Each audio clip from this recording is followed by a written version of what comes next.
So, kumusta na po kayo?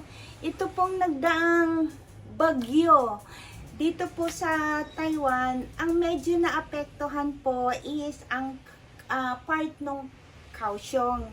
Dito po sa amin, hindi naman po masyado, pero may ulan at malakas na hangin din po. Pero anyway, dito sa area ng Taipei, New Taipei, wala naman pong masyadong naapektuhan.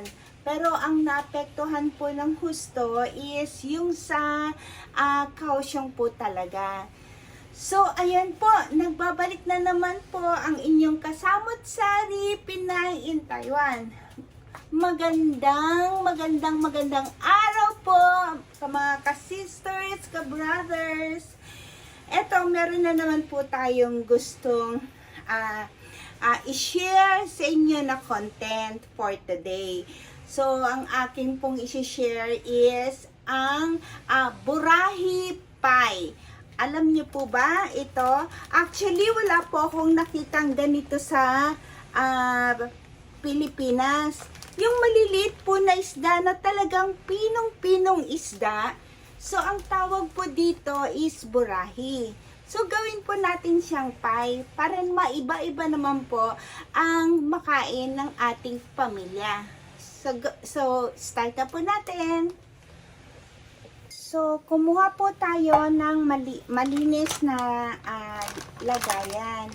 Lagyan po natin siya ng dalawang klaseng flour.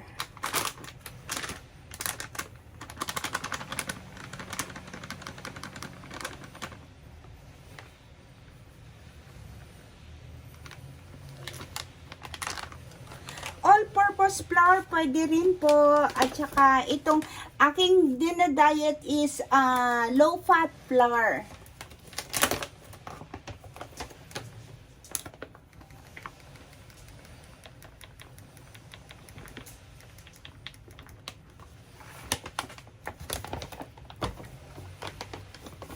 Tapos mag-add na rin po tayo ng 2 egg.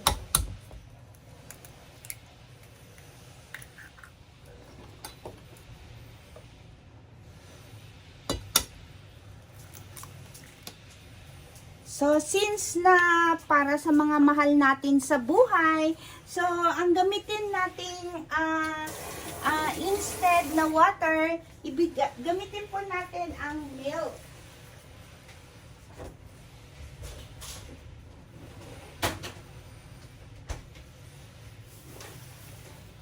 Gamit po tayo ng fresh milk.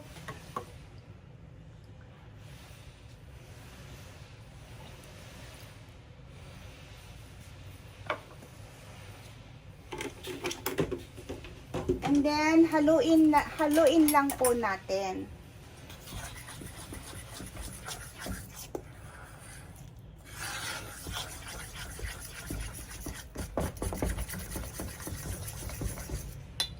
So, dagdagan po natin yung milk.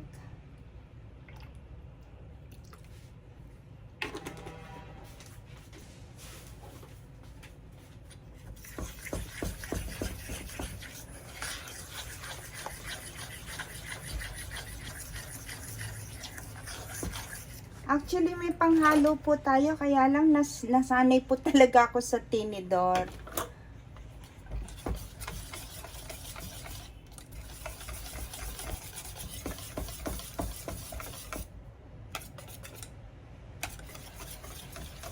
Ayan, okay na po yan.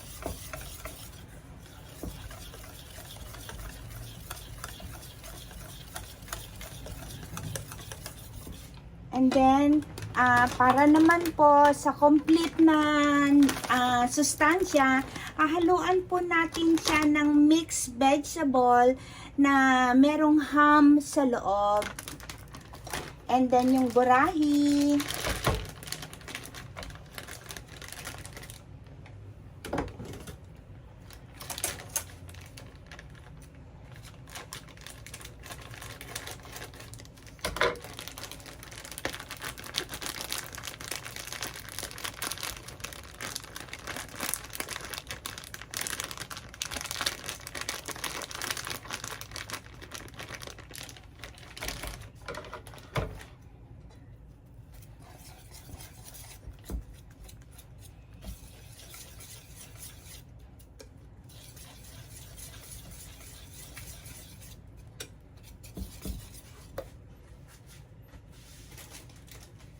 Konting paminta po.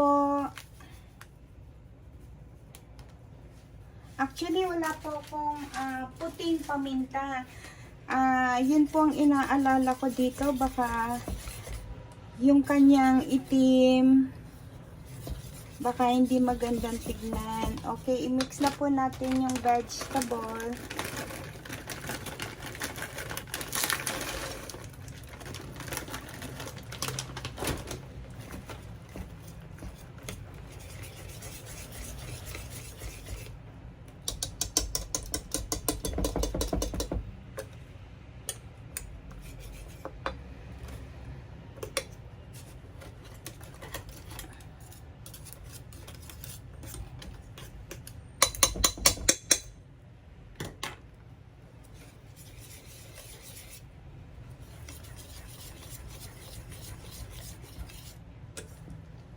At saka konting asin lang po.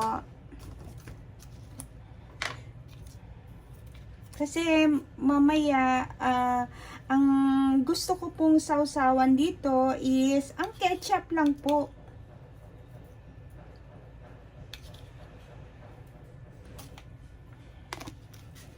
Konti lang po 'yon. Pakonti-konti lang po kasi yung kinukuha kong konti-konti lang po yung kinukuha kong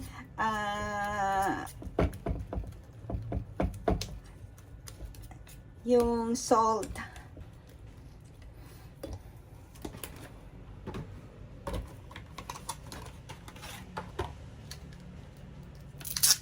Tapos maglagay po tayo ng konting pampasarap. Konti lang naman po. Hindi naman po kailangan ng marami.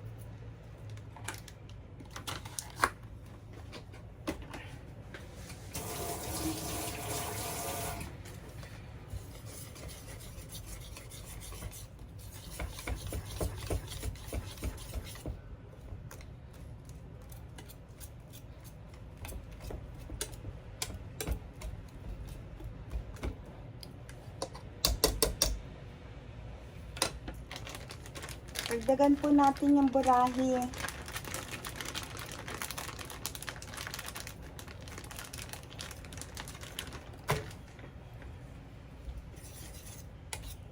Ang bango niya kasi nga po doon sa milk.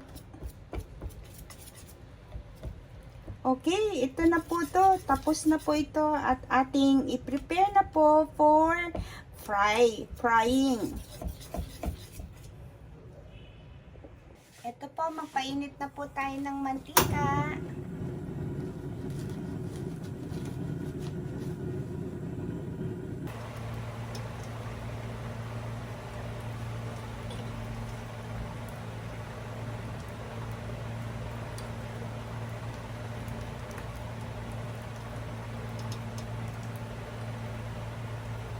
Subukan po natin ng isa.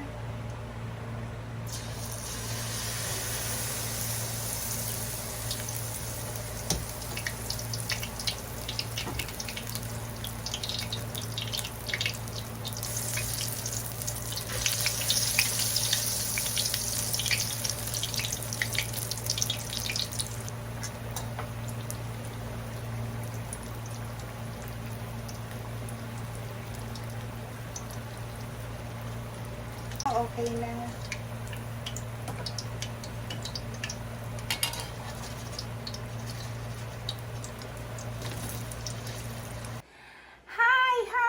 Hello guys! Ito na po ang ating finished product ng Burahi Mixed Vegetable Pie. Amoy pa lang, napakasarap na. So, magugustuhan po ng inyong pamilya ang Burahi Mixed Vegetable Pie. Okay po? Sana po nagustuhan niyo po.